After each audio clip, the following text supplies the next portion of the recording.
Today, we're diving into something that shapes almost every part of our daily lives: digital communication. Let's explore both sides, the opportunities and the challenges of living in a digital world. Let's start with the good news. Digital communication has opened up endless opportunities.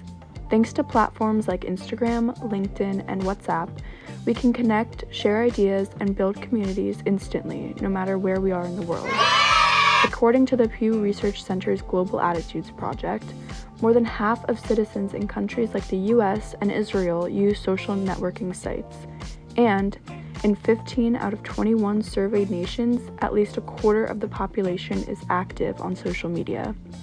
That means more voices, more perspectives, and more opportunities to learn from each other, which creates a more connected and diverse global society.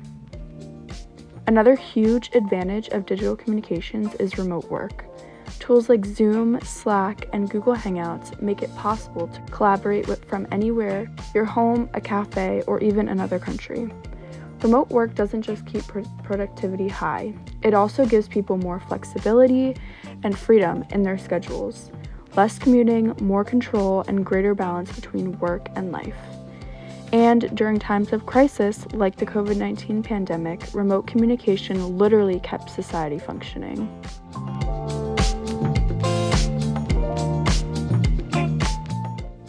But of course, it's not all perfect.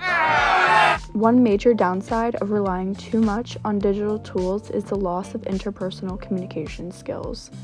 According to the National Library of Medicine, a theory called the cues filtered out theory explains that in-person communication relies heavily on nonverbal cues, such as eye contact, tone, and body language.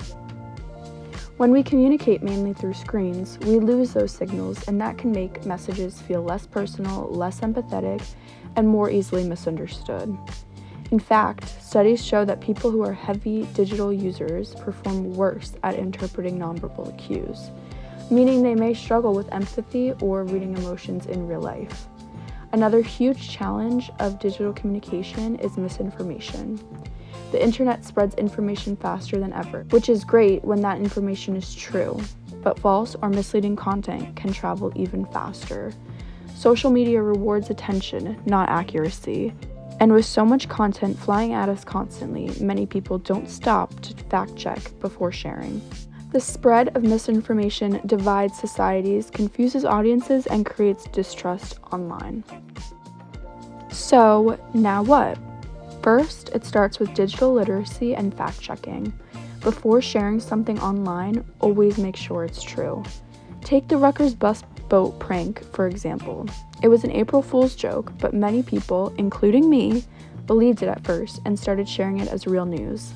As harmless as it is, this is a real-world example of the spread of false news.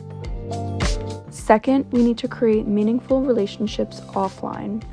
Likes and comments are nice, but real connection happens face-to-face, with eye contact, tone, and empathy that screens just cannot replace. Try grabbing a coffee together instead of texting by making it a priority to nurture relationships offline.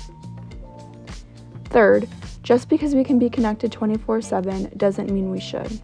Try setting small digital boundaries by unplugging, reflecting, and just being present. Try simple things like not using your phone the first hour of waking up.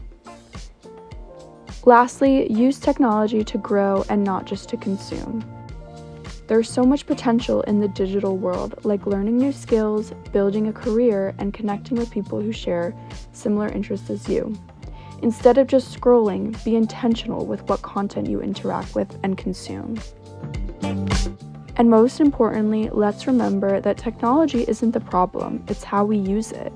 If we stay informed, stay human, and stay balanced, we can turn digital communication into a powerful tool that connects, educates, and inspires us all. Take a moment to reflect on your own digital habits. We all play a part in shaping the digital world. So before you share, scroll, or interact, pause and think. Aim to use your voice and your platforms to connect, not divide. Thanks for watching, everyone.